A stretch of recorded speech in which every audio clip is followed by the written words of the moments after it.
Hello students, welcome to Magnet Brains Hindi. मेरा नाम है अवनीश त्रिपाठी। तो एक बहुत इंपॉर्टेंट चैप्टर इकोनॉमिक्स का जिसका आप सबको इंतजार था वो है नेशनल इनकम अकाउंटिंग यानी राष्ट्रीय आय का लेखांकन। इस चैप्टर की हम शुरुआत करने जा रहे हैं जिसका आज पहला सबसे इंपॉर्टेंट टॉपिक यानी राष्ट्रीय आय का परिचय क्या है, नेशनल इनकम का मतलब क्या है, अर्थ क्या है, विशेषता और परिभाषाएं क्या है, इस बारे में इस सेशन में देखेंगे और फिर एक एक करके सभी टॉपिक्स को समझने का प्रयास करेंगे। स्टूडेंट्स, इससे पहले कि ये महत्वपूर्ण चैप्टर और टॉपिक हम स्टार्ट करें, एक और खास बात का ध्यान रखना है कि मैग्नेट ब्रेन्स हिंदी एक ऐसा प्लेटफॉर्म है जहां पर आप घर बैठे कक्षा 6 से 12 तक की सारा अध्ययन बिल्कुल निःशुल्क कर सकते हैं। यानी यहां आपको किसी तरीके के पेड सब्सक्रिप्शन की जरूरत नहीं पड़ेगी। आप बिल्कुल निःशुल्क कक्षा 6 से 12 तक की किसी स्टेट बोर्ड से पढ़ाई कर रहे हो या सीबीएसई बोर्ड से पढ़ाई कर रहे हो, आप अपनी शिक्षा यहां निःशुल्क हासिल कर सकते हैं। तो इसी महत्वपूर्ण जानकारी के साथ स्टार्ट करते हैं आज का ये इंपॉर्टेंट टॉपिक, और वो है राष्ट्रीय आय का परिचय या नेशनल इनकम। अब देखिए स्टूडेंट, राष्ट्रीय आय जो है ये बार बार इस पर चर्चा की जाती है और बार बार आप न्यूज में भी सुनते होंगे। आपके सिलेबस का तो महत्वपूर्ण भाग है ही, कंपटीशन एग्जामिनेशंस में भी पूछे जाते हैं और ये बताया जाता है, कहा जाता है कि भाई राष्ट्रीय आय क्या है, नेशनल इनकम क्या है, ये कैसे बढ़ रही है, कैसे घट रही है। इसके साथ साथ एक बहुत महत्वपूर्ण आप वर्ड सुनते होंगे और वो वर्ड क्या है, वो वर्ड है जीडीपी। ठीक, ग्रॉस डोमेस्टिक प्रोडक्ट। इसका राष्ट्रीय आय से क्या संबंध है और निकालने के क्या क्या तरीके या कैलकुलेशन करने के क्या क्या मेथड्स हैं, ये सारी चीजें हम एक एक करके देखेंगे। फिलहाल आज के सेशन में हम देखने वाले हैं कि राष्ट्रीय आय से आशय क्या है, इसकी परिभाषा क्या है और राष्ट्रीय आय का महत्व या विशेषता क्या है। देखिए स्टूडेंट्स, राष्ट्रीय आय को अगर आप बहुत कॉमन लैंग्वेज में, लेमन लैंग्वेज में या आम भाषा में समझना चाहें तो आपको ये समझ में आएगा कि ये राष्ट्र की आय है। राष्ट्र की आय मतलब किसी भी जो अर्थव्यवस्था या कोई भी जो देश है उसमें रह रहे सभी जो निवासी हैं उनके आयों को जब हम जोड़ देते हैं तो राष्ट्रीय आय बनता है। हालांकि हम इनकम लेकर डायरेक्ट नहीं चलते हैं, जो मेथड है वो किसी और तरीके का है। वो मेथड क्या है, हम क्या करते हैं कि पूरी अर्थव्यवस्था में जितनी वस्तुएं और सेवाएं इस्तेमाल बनाई जा रही हैं, उत्पादित की जा रही हैं, उसका जो मूल्य है और विदेशों से जो प्राप्त साधन आए हैं सबको जोड़ देते हैं। अब देखिए, जब मैंने आपको एक चैप्टर आय और रोजगार का निर्धारण बताया था तब भी आपको मैंने ये समझाया था कि जो एग्रीगेट सप्लाई होती है वो वाई यानी आय के बराबर होती है, और ये जो एग्रीगेट सप्लाई है ये बताती है कि कितनी वस्तुओं और सेवाओं की आपूर्ति की गई। तो जब आपकी अर्थव्यवस्था में जितने वस्तुओं और सेवाओं का उत्पादन किया जाता है उसका जो बाजार मूल्य निकलता है उसमें हम विदेशों से प्राप्त साधन आय को जोड़ते चले जाते हैं, तो वहां से हमारे पास निकल कर आता है राष्ट्रीय आय। ठीक है, क्या है डिटेल में देखेंगे, कैसे इस राष्ट्रीय आय से वेलफेयर जुड़ा हुआ है, कैसे इस राष्ट्रीय आय की गणना की जाती है और उससे संबंधित जो भी महत्वपूर्ण चीजें आपकी अर्थव्यवस्था के लिए, आपके पॉइंट ऑफ एग्जामिनेशन के लिए हैं, वो सारी चीजें हम देखेंगे। अब देखिए, राष्ट्रीय आय से आशय किसी देश में एक वर्ष में उत्पन्न सभी वस्तुओं और सेवाओं के मौद्रिक मूल्य से है। इस बात का पहले ध्यान रखिए, क्या है मौद्रिक मूल्य यानी मॉनेटरी वैल्यू। जैसे मान लीजिए कि मैं अगर आपसे बोलूं, हालांकि इसमें अभी कुछ चीजें ऐड होंगी, अभी ये शुरुआत हो रही है राष्ट्रीय आय की, मैं आपसे ये बोलूं कि भाई पूरे देश की अर्थव्यवस्था में भाई 50 क्विंटल गेहूं उगाया गया है, 20 पेन बनाए गए हैं, 50 कारें बनाई गई हैं, 10 ट्रैक्टर बनाए गए हैं, एक्सेट्रा एक्सेट्रा। तो अगर मैं ये चीजें बोलूंगा तो ये राष्ट्रीय आय या जीडीपी का पार्ट नहीं होगी, लेकिन उन सब का जो बाजार में वैल्यू होगा उसको अगर मैं जोड़ दूंगा तो वो आपका राष्ट्रीय आय निकल कर चला आएगा। ठीक, इस बात को समझिए। और एक वर्ष में सभी वस्तु और सेवाएं, ये सभी वस्तु और सेवाएं कहां से आती हैं, ये अर्थव्यवस्था के अलग अलग क्षेत्रों से आती हैं। इसकी चर्चा भी मैं अभी करता हूं। फिलहाल आप ये समझिए कि राष्ट्रीय आय से आशय किसी देश में एक वर्ष में उत्पन्न सभी वस्तु और सेवाओं के मौद्रिक मूल्य के योग से है। इस योग में से जब वस्तु और सेवाओं की लागत, अचल संपत्तियों की घिसाई, बीमा व्यय और सरकारी कर की राशि को कम कर दिया जाता है तो प्राप्त शेष को शुद्ध राष्ट्रीय उत्पाद या राष्ट्रीय लाभांश कहा जाता है। वेरी इंपॉर्टेंट, ध्यान से समझिए। अभी ये प्रोसेस चल रहा है, ये नेशनल इनकम का पूरा अकेला डेफिनेशन नहीं है, आगे और आइए। होता क्या है कि जब आपने क्या किया, आपने 2-3 चीजें की। आपने वस्तुओं और सेवाओं की मौद्रिक मूल्य निकाल लिया, यानी आपने क्या किया, आपने वस्तु एवं सेवा का पहले मौद्रिक मूल्य निकाला,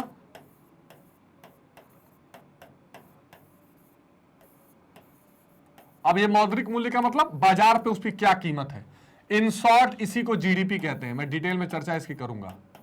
ठीक, अब आप क्या कर रहे हैं, इसमें से माइनस कर देते हैं। क्या क्या चीजें क्या बताई गई हैं, इसमें से वस्तुओं और सेवाओं की लागत, कॉस्ट माइनस करते हैं। अचल संपत्तियों की घिसाई, इसमें आप क्या माइनस करते हैं, बेसिकली आप इसमें से माइनस करते हैं घिसावट, जिसको कहा जाता है डेप्रिसिएशन। ठीक, और क्या माइनस कर देते हैं, अप्रत्यक्ष कर। ठीक, बीमा व्यय वगैरह चीजें होती हैं, मेन रूप से दो चीजें, घिसावट अप्रत्यक्ष कर, इसको माइनस कर देते हैं। और इसमें एक चीज और इसमें जोड़ देते हैं, जिसकी चर्चा हम अभी आप करेंगे। ठीक, तो अब ये जब आप कर देते हैं तो आप पहुंचते हैं शुद्ध राष्ट्रीय उत्पाद पर। अभी आप यहां होते हैं सकल घरेलू उत्पाद, और जब ये चीजें ऐड करते हैं तो आप शुद्ध राष्ट्रीय उत्पाद, यहां पर आप एक चीज और कर देते हैं, और वो क्या है, विदेशों से प्राप्त साधन आय, विदेशों से प्राप्त शुद्ध साधन आय।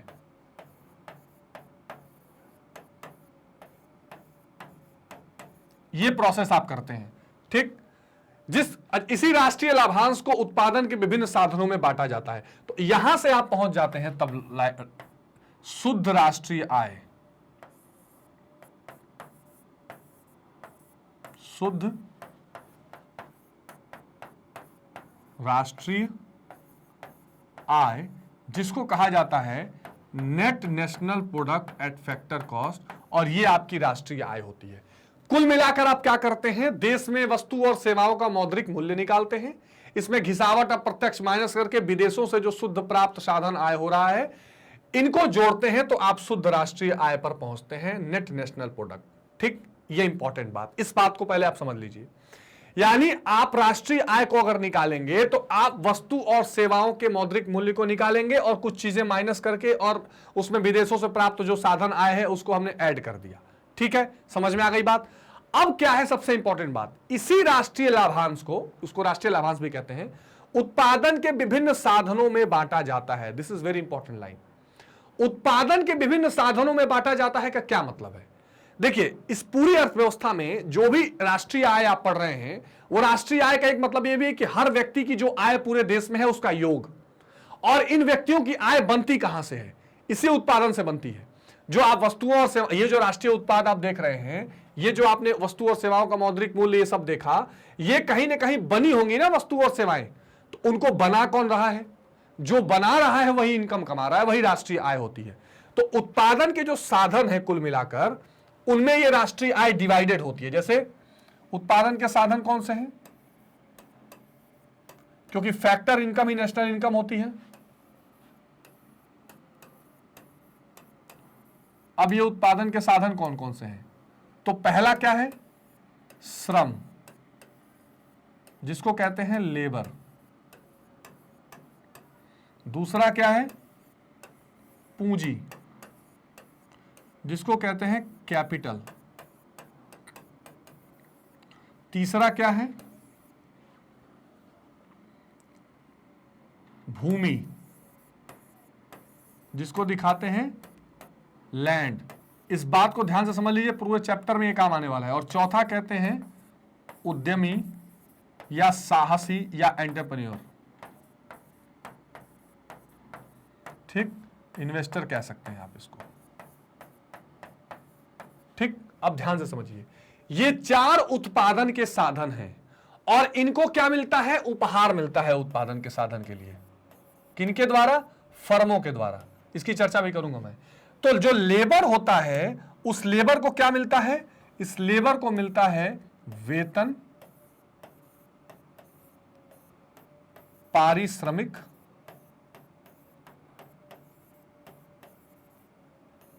ठीक, या आप इसको मजदूरी भी कह सकते हैं। ठीक है, इस पूंजी के बदले में कमाई होती है ब्याज की, ये सब राष्ट्रीय आय में जोड़े जाते हैं। भूमि की कमाई होती है किराया या लगान। ठीक, और इस उद्यमी या साहसी को मिलता है लाभ या प्रॉफिट। ठीक, अब ध्यान से समझिए, पूरी अर्थव्यवस्था में जो पैसे को कमाने का, किसी भी चीज का उत्पादन, वस्तु और सेवाओं का उत्पादन इन्हीं 4 चीजों की सहायता से किया जाएगा, और इन 4 चीजों की वजह से ही कोई ना कोई कुछ कमाएगा, जो ये कमाई ये कहलाती है।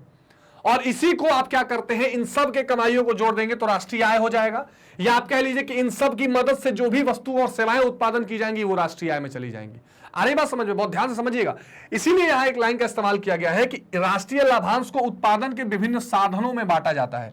ये उत्पादन के जो विभिन्न साधन हैं उसी में ये सारा आया गया है। कोई वेतन ले गया, कोई पारिश्रमिक ले गया, कोई मजदूरी ले गया, जिसने पैसा लगाया था ब्याज ले गया, मतलब पूंजी के बदले, जिसने भूमि, इसमें सारे प्राकृतिक संसाधन आ जाते हैं, उसको किराया या लगान मिल गया, जिसको रॉयल्टी वगैरह कहते हैं, ऑपरेटिंग सरप्लस। जब मैं आपको आय विधि समझाऊंगा राष्ट्रीय आय का तो उसमें आएगा।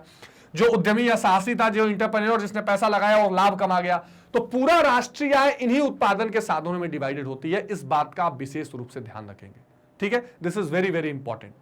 तो एक एक लाइन और एक एक वर्ड को अगर आप ढंग से समझ गए तो आपको चीजें क्लियर हो जाएंगी, ठीक? तो कुल मिलाकर वस्तुओं और सेवाओं का जो पूरा उत्पादन है उसमें कुछ चीजें माइनस करके आप राष्ट्रीय लाभांश या राष्ट्रीय आय पर पहुंचते हैं, और ये सारा राष्ट्रीय आय इन्हीं विभिन्न साधनों में बांटा जाता है। तो इन चारों चीजों का जो उत्पादन होगा उसका जो मौद्रिक मूल्य होगा, मान लीजिए इन चारों चीजों पर खर्च किया गया और बनाया गया सामान कितने का? 1 लाख रुपए का, ठीक? इसका मतलब ये 1 लाख रुपए इन पर खर्च किया गया है, तभी तो वो चीजें बनी हैं। तो यहां जितना ये खर्च करके बनाया गया उतनी ही इनकी इनकम हो जाएगी, ठीक? तो इसका मतलब ये जो आप ये कह लीजिए वस्तु सेवाओं का जो मूल्य है, ठीक, और जो इनके आय का मूल्य है, दोनों बराबर है।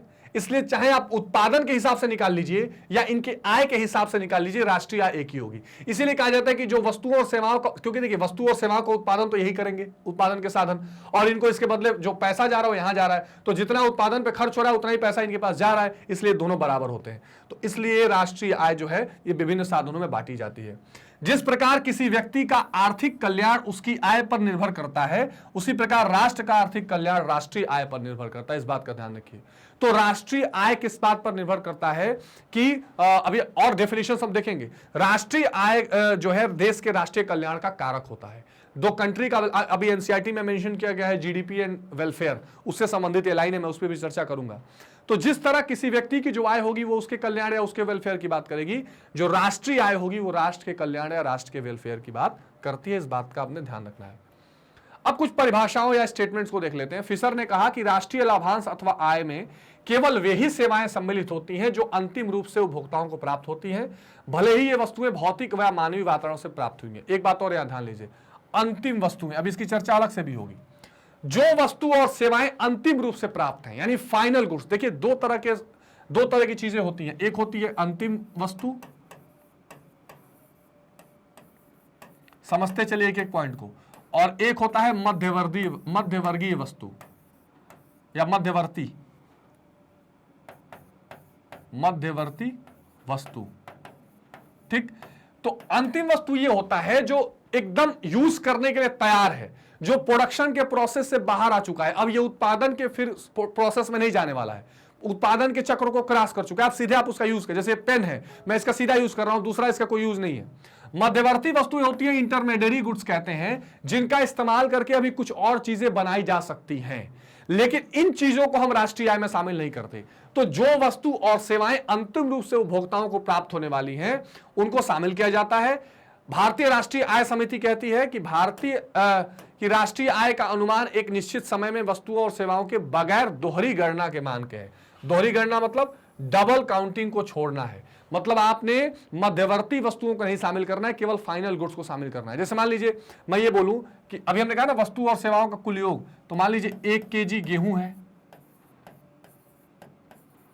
ठीक है, और दूसरा हमने बोल दिया कि कोई बेकरी वाला है जो एक बिस्किट बनाता है, इसने तो 1 केजी गेहूं का मौद्रिक मूल्य हमने बोला ये मान लीजिए 20 रुपए, और बेकरी ने जो बिस्कुट बनाई वो 50 रुपए की बनाई। अब आप कहेंगे कि जीडीपी में तो हम ये देखते हैं कि जितनी भी वस्तुएं सेवाएं शामिल हुई, उत्पादन हुआ है, सबको जोड़ लेंगे तो आप कहेंगे ये 50 + 20 70 हमारी जीडीपी हो गई या राष्ट्रीय आय हो गई, लेकिन ऐसा नहीं है। ये गेहूं का ही इस्तेमाल इस बेकरी वाले ने किया है, तो 20 रुपए का इस्तेमाल गेहूं का तो इसने अपनी बेकरी में भी किया है, तो ये 20 ऑलरेडी इस 50 में शामिल है, तो इस 20 को हम शामिल नहीं करेंगे। हम क्या करेंगे, हम केवल इसी 50 को लेकर अपना नेशनल इनकम बताएंगे। तो दोहरी गणना किसी चीज की नहीं होनी चाहिए। कहने का मतलब यह है कि जो चीजें किसी और वस्तु में इस्तेमाल होकर उत्पादित की जा रही है उसकी भी गणना राष्ट्रीय आय में नहीं करनी है, इस बात का ध्यान रखना है। तो इन डेफिनेशन से हम पॉइंट समझ जाएंगे, आगे ये बहुत काम आएंगे आपको राष्ट्रीय आय निकालने में, इसलिए मैं एक एक चीजों को एम्फेसिस कर रहा हूं। अब अगर हम परिभाषा देखें तो किसी देश की राष्ट्रीय आय सामान्यतः एक वर्ष में उत्पादित समस्त वस्तुओं और सेवाओं के मूल्य का योग होती है। इसमें वस्तुओं और सेवाओं के प्रयोग में लाई गई मशीनों का हास घटा दिया जाता है। अब हास क्या होता है, इसको हम बोलते हैं मूल्यहास। मूल्यहास का मतलब होता है, जिसको घिसावट हम कह रहे थे, इसको कहते हैं डेप्रिसिएशन।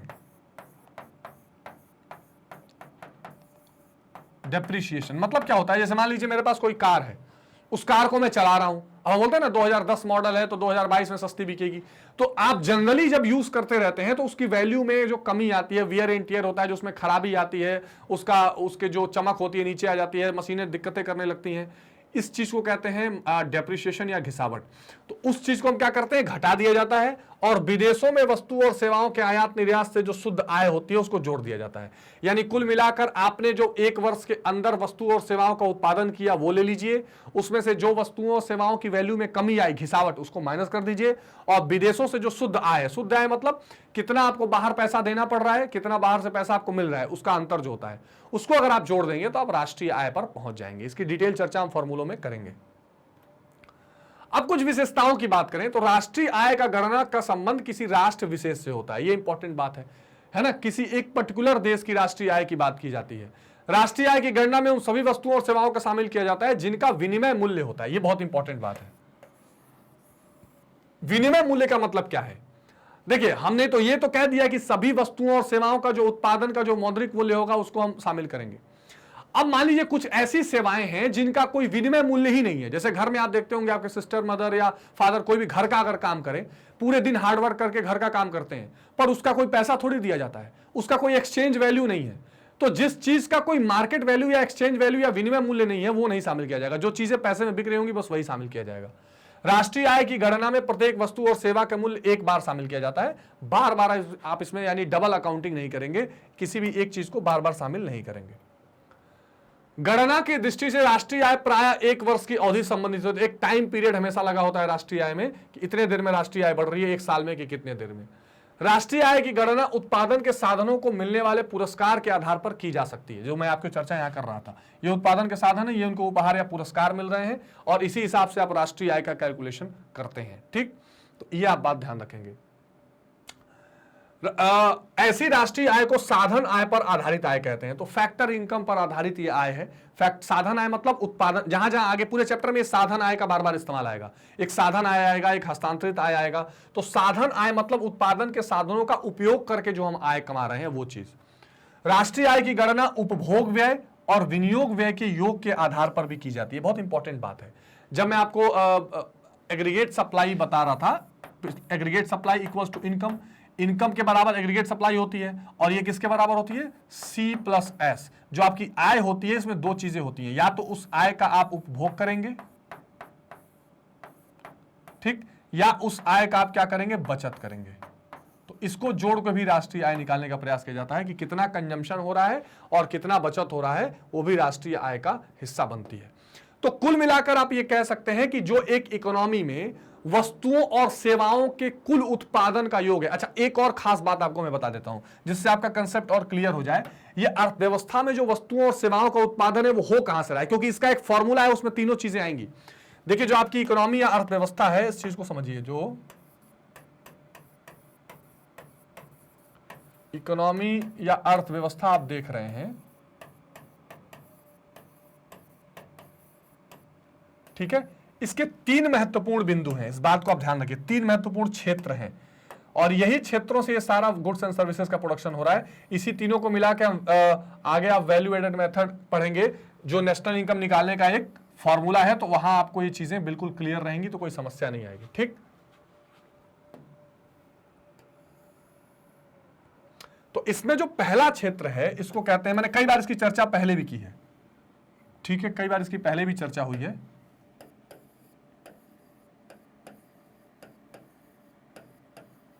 प्राथमिक क्षेत्र जिसको कहते हैं प्राइमरी एक्टिविटीज, ठीक। एक है इसमें क्या, द्वितीयक क्षेत्र जिसको कहते हैं सेकेंडरी एक्टिविटीज,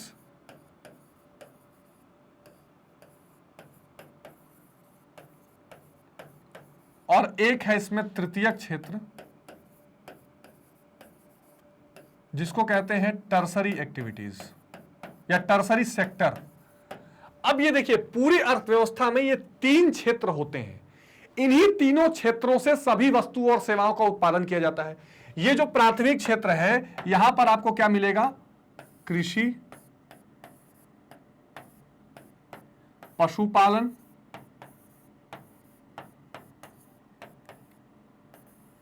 खनन, भोजन संग्रह, एक आखेट वगैरह। द्वितीयक जो होते हैं ये जुड़ा होता है विनिर्माण से, जिसमें सारे के सारे इंडस्ट्रीज आते हैं, ये मैन्युफैक्चरिंग है बेसिकली।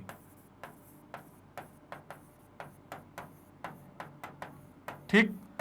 और ये जो टर्सरी सेक्टर है इसे हम सेवा क्षेत्र कहते हैं, जिसे सर्विस सेक्टर कहा जाता है। तो जितने भी आप डेफिनेशन में बार बार पढ़ रहे हैं कि वस्तुओं और सेवाओं के मूल्य को, ये सेवाएं यहां से आती हैं। इसमें स्वास्थ्य, शिक्षा, चिकित्सा, पर्यटन, संचार, इसके अलावा दूर संचार, है ना, परिवहन, सारी चीजें आ जाती हैं। तो ये जो तीन क्षेत्र हैं, इन्हीं तीनों क्षेत्रों में ये सारे के सारे उत्पादन के साधन लगाए जाते हैं। श्रम हो गया, पूंजी हो गई, भूमि हो गई, उद्यमी हो गया। और ये चारों उत्पादन के साधन इन्हीं तीनों क्षेत्रों के से क्या करते हैं, वस्तुओं और सेवाओं का उत्पादन करते हैं। और उसी उत्पादन के मौद्रिक मूल्य को हम क्या करते हैं, राष्ट्रीय आय निकालने में इस्तेमाल करते हैं। आ रही बात समझ में, इसमें कोई डाउट नहीं है। तो इस बात को आपने ध्यान रखना है। तो कौन कौन सा है, प्राथमिक क्षेत्र, द्वितीयक क्षेत्र, तृतीयक क्षेत्र, और तीनों क्षेत्रों में कौन कौन सी चीजें शामिल हो रही है आपको क्लियरली दिखाई दे रही है। तो ये आप बिल्कुल ध्यान रखिएगा, अर्थव्यवस्था में जो राष्ट्रीय आय निकलेगी वो इन्हीं तीनों क्षेत्र से निकलेगी। लास्ट में जब आप अभी प्रोडक्शन वैल्यू एडेड मेथड पढ़ेंगे तो आप इन तीनों को ऐड कर देंगे कि प्राथमिक क्षेत्र ने कितना वैल्यू एडिशन किया, सेकेंडरी ने कितना किया, टर्सरी ने कितना किया, और आप जीडीपी पे पहुंच जाएंगे। ठीक। तो ये बहुत इंपॉर्टेंट कंसेप्ट है जो आपको ध्यान में रख के चलना है। और इसीलिए कहा गया कि राष्ट्रीय आय की जो गणना है वो उपभोग, अच्छा, इन्हीं तीनों क्षेत्रों में व्यक्ति अपने इकोनॉमिक एक्टिविटीज कर रहा है, आर्थिक क्रिया कर रहा है, जिससे वो पैसा कमा रहा है, और साधन आय कमा के क्या कर रहा है, या तो वो उपभोग करेगा या वो विनियोग करेगा, यानी कि वो ये कंजम्पशन करेगा, इन्वेस्टमेंट करेगा। तो एक चीज और आप ध्यान रखिए, तो इन दोनों के जो व्यय है, यहाँ एग्रीगेट डिमांड आप देखते हैं C+I होता है, या तो उपभोग करता है या विनियोग करता है। इससे भी आप चीजों को निकाल सकते हैं कि कोई व्यक्ति कितना उपभोग कर रहा है और कितना इन्वेस्टमेंट कर रहा है। इस व्यय से भी आप राष्ट्रीय आय की गणना कर सकते हैं। ठीक है। तो आई होप कि राष्ट्रीय आय का जो इंट्रोडक्शन पार्ट है वो आपको समझ में आया है। इसका इंपॉर्टेंट पार्ट क्या है, राष्ट्रीय आय किसे कहते हैं, और राष्ट्रीय आय के लिए हमने देखा कि वस्तु सेवाओं का मौद्रिक मूल्य, इसमें से उसके मूल्य ह्रास को, डेप्रिसिएशन को माइनस कर दीजिए, विदेशों से जो आय आ रही है जोड़ दीजिए, वो राष्ट्रीय आय कहलाती है। इसकी विशेषताएं क्या है, इसको कहां कहां से शामिल किया जाता है, सारी चीजें देखिए। आगे के सेशन में हम डिटेल में इससे रिलेटेड डेफिनेशंस, फॉर्मूले और कैलकुलेशन सारी चीजें देखेंगे बहुत आसान तरीके से। तो आपको जो भी कंफ्यूजन हो तो भी कमेंट सेक्शन में बताइए। अगर इस आपको सेशन अच्छा लगा, सारी चीजें समझ में आई तो भी बताइए। एक और खास बात, एक और ध्यान देने वाली बात यह है कि आपकी सुविधा के लिए मैग्नेट ब्रेन्स ने अपनी वेबसाइट बनाई है magnetbrains.com, जहां पर आप कक्षा 6 से 12 तक का कोई भी क्लास, जैसे अगर सीबीएसई हिंदी मीडियम में क्लास 12 आप सेलेक्ट करते हैं तो आप यहां पर मेरे साथ इतिहास, राजनीति विज्ञान, भूगोल और अर्थशास्त्र की महत्वपूर्ण विषयों की पढ़ाई कर सकते हैं। सबसे खास बात यह है कि यहाँ कस्टमाइज या क्रमबद्ध तरीके से चैप्टर्स को रख दिया गया है। यहाँ आपको किसी तरह की पेड सब्सक्रिप्शन की जरूरत नहीं है। यहाँ आप इजीली एक प्लेटफॉर्म पर आकर सारी की सारी शिक्षा बिल्कुल निःशुल्क ले सकते हैं। कंप्लीट चैप्टर रिवीजन, छोटे छोटे topic wise videos, MCQs, NCERT solutions, most important question, सारी चीजें इजीली आप यहाँ से पढ़ सकते हैं। और आपको यहाँ कोई पेड सब्सक्रिप्शन नहीं लेना, सभी स्टेट बोर्ड्स और सीबीएसई बोर्ड की पढ़ाई बिल्कुल निःशुल्क है। बस छोटा सा काम करिए, लाइक, शेयर और सब्सक्राइब करिए। इस वीडियो को भी लाइक करिए, शेयर करिए, ताकि हम आप तक और महत्वपूर्ण वीडियोस लेकर आते रहें। तो मिलते हैं स्टूडेंट्स अगली वीडियो में अगले कंसेप्ट के साथ। तब तक अपना बहुत ध्यान रखिए। Take care, good bye.